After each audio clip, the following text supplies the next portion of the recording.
L'invité de l'info ce soir, c'est Galienne Cohu, maire de Ruillé-sur-Loire. Bonsoir. Alors, il y a un événement dans votre commune, vendredi 4 septembre, vendredi soir à 20 h, salle des fêtes de Ruillé, donc c'est 14 rue de l'Europe, une réunion publique sur les communes nouvelles, parce que Ruillé, la commune que vous administrez, doit faire un choix d'ici la fin de l'année. Expliquez-nous ce choix.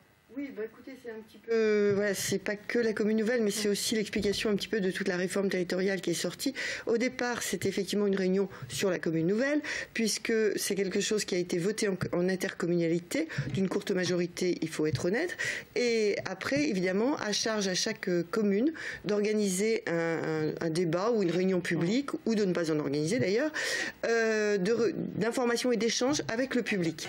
Sachant que, comme ça a été voté en juin, nous avons jusqu'au 10 septembre, il faut que ce soit voté en commune avant le 10 septembre.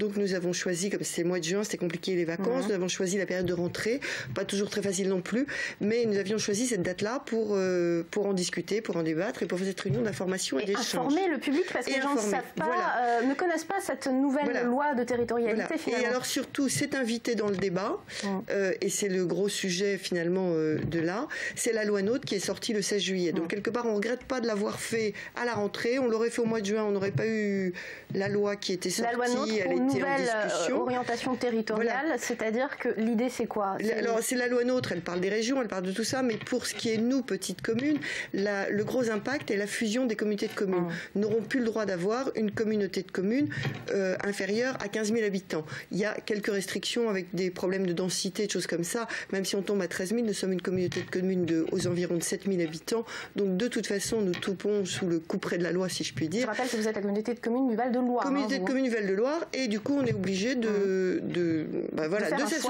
s'associer et de faire un choix. Le choix maintenant, il s'agit de savoir on y va comment dans ce choix, puisqu'on n'a pas le choix. Enfin voilà, il va falloir qu'on parte avec une autre communauté de communes. On peut y aller en ordre dispersé et on peut y aller groupé en constituant une commune nouvelle. Et alors ce serait quoi cette commune nouvelle? L'outil, en fait, la commune nouvelle est un outil pour y aller dans cette fusion de communautés de communes. C'est un moyen d'y aller différemment, si je puis dire, puisqu'on y va à ce moment-là groupé.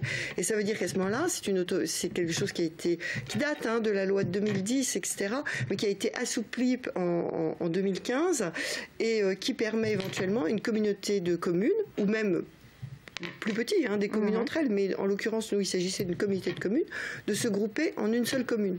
Donc là, chez vous, ce serait 5 communes qui se serait 9 communes. 9 communes. Enfin, c'était l'idée, le projet de départ. 9 communes qui se grouperaient en une seule commune de 7 000 habitants. Qui serait administrée par qui? Comment ça se passerait? C'est tout le... C'est un débat, puis c'est un débat, comment ça gère? Parce qu'on est en milieu de mandat. Bien sûr, c'était pas prévu au départ. Les maires ont déjà été élus. Voilà, les maires ont été élus. Alors en fait, il y a une phase transitoire jusqu'en 2020, et puis il y a de nouveau une élection, alors version commune nouvelle, à ce moment-là, qui commence à partir de 2020. La phase transitoire, elle se fait avec tous les maires élus, avec les conseillers municipaux élus. Il y a un conseil municipal de la commune nouvelle, avec les délégués communautaires, si je puis dire. Enfin voilà, puisqu'il n'y a plus de communauté de communes. Et puis à ce moment-là, il y a l'élection d'un maire d'une commune nouvelle, et puis une élection qui se ferait quand finalement, qui se fait de manière anticipée? Alors c'est que l'élection du maire. L'élection du maire, elle se fait toujours au sein d'un conseil. Au sein d'un conseil municipal, là, elle se ferait au sein du conseil municipal de la commune nouvelle. Mais le gros enjeu, c'est que de toute façon, notre communauté de communes disparaît, puisqu'on la fusionne avec une autre dans une grosse intercommunalité de 15 000 habitants. Les avantages d'une commune nouvelle comme celle que vous imaginez, en un mot, vraiment? En un mot, c'est qu'on peut avoir on a un projet de territoire, il faut avoir des valeurs communes, une envie de travailler ensemble, une envie de mener des projets ensemble, de pouvoir ensemble les mener, et puis tout ce qu'on a mené en intercommunalité ensemble jusque-là, de permettre de mettre un cliquet et quelque part de le sauvegarder. Et ça ferait faire des économies? Voilà. Et le but à terme, alors vous savez, quand on fusionne quelque chose, même quand on fusionne des communes, quand on va fusionner une communauté de communes, au départ, c'est jamais toute économie, si je puis dire. Mais à terme, l'idée est aussi de faire des économies. Mais l'idée est de construire ensemble et de préserver ce territoire sur lequel on a bâti notre communauté de communes de 7000 habitants. Galienne Cohu, je rappelle que vous êtes maire de Ruillé-sur-Loire et que si le sujet vous intéresse, et je sais que de toute façon les habitants du Val-de-Loire seront intéressés, le rendez-vous c'est à 20h vendredi soir, salle des fêtes de Ruillé. Merci. Voilà.